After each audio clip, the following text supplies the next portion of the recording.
Nen is one of the most complex and brilliantly written systems in anime. But not every user lives up to that brilliance. It can turn an ordinary person into an extremely dangerous fighter if they know how to use their creativity, strategy, and mental stability. But what happens when the user doesn't even understand the purpose of their own power? And when Nen is poorly constructed, poorly used, or just plain ridiculous? Today, I'm going to show you the most useless, poorly designed, and embarrassing Nen abilities in Hunter x Hunter. From bizarre techniques involving hair to warriors who don't even understand how their own powers work. Get ready, some of these abominations are so bad, you'll wonder if Togashi was really inspired. Riehlvelt is the typical case of wasted talent. He appears during the Heavens Arena arc and immediately stands out for his speed, precision, and technical mastery with his wheelchair fitted with spinning rods, an extension of his own body. On paper, it sounds promising, but in practice, his name is a strategic disaster. His ability paralyzes opponents by delivering electric shocks through his rods, a moderately useful tool for close range combat. The problem arises when he reveals that the more the enemy resists the shock, the stronger the next hit becomes. Sounds interesting, right? Well, no. That essentially rewards the opponent for being resilient, gives them time to adapt, and turns the fight into a waiting game where Riehlvelt relies on the enemy's endurance for his technique to reach its peak. And as we saw against Killua, this strategy fails miserably. His main weapon is an electric staff, which severely limits his offensive options. Instead of using Nen to enhance his combat through creativity or tactics, he's stuck relying on one predictable move, and worse, one that depends on the opponent's tolerance.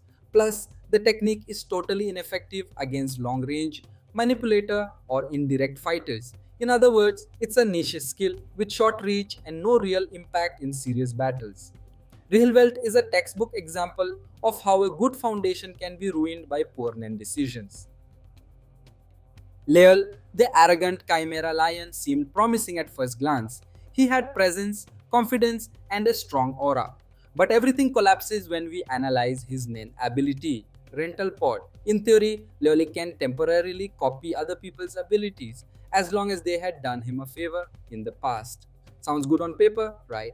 But in practice, it's a complete mess. The first major limitation is the requirement for copying. The favor must have been done previously, making him totally dependent on past interactions. In other words, he can't copy anything in the heat of battle unless he's befriended the target beforehand. He also needs to fully understand how the ability works and take the victim to a spiritual rental pod, complicating things even further. It's bureaucratic, slow, and impractical for real fights. Leol thought he had a trump card, but it was a fake one. His most embarrassing moment was the fight against Morel, where he used the ability Wetsuit borrowed from a Nen using surfer. Yes, a surfer, which supposedly enhanced his underwater abilities. Even with that advantage, Leol was easily manipulated and defeated. Morel not only outclassed him physically but also beat him psychologically. It was clear Leol was a paper tiger, loud and big, but hollow inside. His skill depended so heavily on external factors that he became a prisoner of the very system he thought he controlled, a classic case of wasted potential and poorly directed Nen. Few characters in Hunter x Hunter are as forgettable as Padaille, and for good reason. A member of Morena's mafia, he is one of those Nen users who developed abilities not out of talent but through external influence. Morena can infect others with Nen, granting them abilities as they commit murders. That's how Padaille, a mentally unstable construction worker, became a conjurer and developed his technique, Tool Hand, which turns his right hand into work tools like hammers, drills, and axes. The concept is already flawed. Why conjure a regular tool if he could just use a real one? Plus, Nen doesn't enhance these tools. From the start, it's clear. An object created with Nen is only superior to a real one if it has conditions or restrictions to justify the extra power. But Padaille follows no strategic logic. The only explanation is his insane desire to kill with his bare hands, turning his Nen into an extension of his murderous impulses rather than a functional combat skill. The height of uselessness comes during his fight against Henry. The mafioso doesn't even take him seriously, mocks his pathetic ability, and eliminates him with ease. It becomes crystal clear. Padaille's Nen has no real combat value, no range, no versatility, no pressure on the opponent, and a total waste of aura. Anyone with an actual hammer would have better odds than this unhinged worker. In the end, Padaille fails not only as a fighter but as the embodiment of everything that can go wrong when Nen is wasted without purpose, restriction, or creativity. Binolt looked like a movie psychopath. Grotesque appearance, sunken eyes, unstable behavior, and a strange obsession with hair. But behind that eccentric figure was surprisingly a Nen user. Yes, technically Binolt uses Nen, probably as a specialist, although it's never officially confirmed. His ability cut off the opponent's hair, eat it, and gain physical information about them like age, weight, and power level. On paper, it could be useful for espionage, but in practice, it's completely useless. First, Binold needs to cut the target's hair, which requires extremely close contact, putting his life at risk every time. That's already a huge flaw against any experienced Nen user. It gets worse if the opponent is bold, wears a wig, has very short hair, or belongs to another species. The ability simply doesn't work. It becomes obsolete by default. And in the rare cases it does work, the only thing he gets are generic stats that offer little to no advantage in a fight. The biggest problem, however, is the intent behind the technique. It's clearly based on Binolt's twisted desires as a serial killer, not as a real combat or strategic tool. It's useless for spying, manipulation, or winning. At best, it might work in a cell with the opponent tied up. Outside of that, it's a total waste of aura and time. Even Binolt realized this after facing Gon and Killua.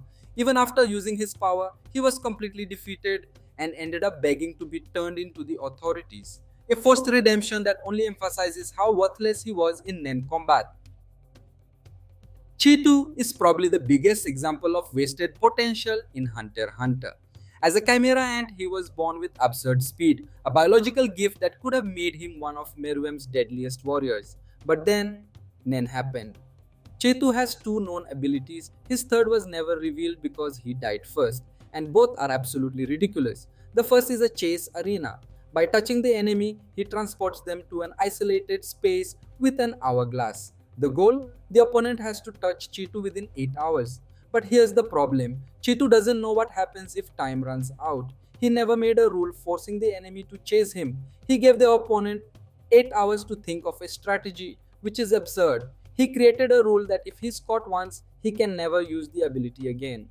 Morel used logic, calmness, and manipulation to fool Cheetu, proving just how dumb the ability was. His second ability, darts.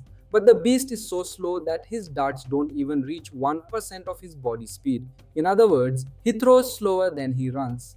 In the end, Cheetu is killed before ever showing his third ability.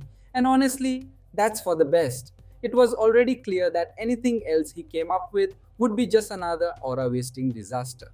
Hunter x Hunter has one of the most brilliantly constructed power systems in all of anime. And that's exactly why these abilities are so shocking. Within such a well-designed system, seeing useless, poorly applied, or ridiculous powers feels almost offensive. But maybe that's part of the series' charm. Not everyone is a genius, not everyone deserves respect, not everyone understands what they have in their hands. Nen reflects who you are, and if you're a total idiot, your Nen will be too. And you? Which of these abilities do you think is the worst of all? Do you know another ridiculous ability that deserves a spot in this video? Drop it in the comments. I want to read all your thoughts. Oh, and if you want a video with the top 5 best Nen abilities, comment down below as well. If you like this content, give it a like, subscribe to the channel, and turn on the bell, because here we dive into the world of Hunter x Hunter like no one else. See you next time, Hunter!